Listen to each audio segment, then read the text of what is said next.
Xiyonatni ko'rib gerdayishingizni kimsiz? Birinchisi, ikkinchisi yana motivatorimish. Uyaling. Ha, men o'shaman.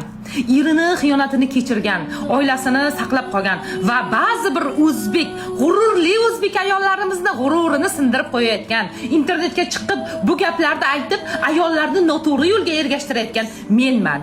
Balki bugun, ertaga va kelajakda yana xiyonat qilishi mumkin bo'lgan odamning farzandini onasiman.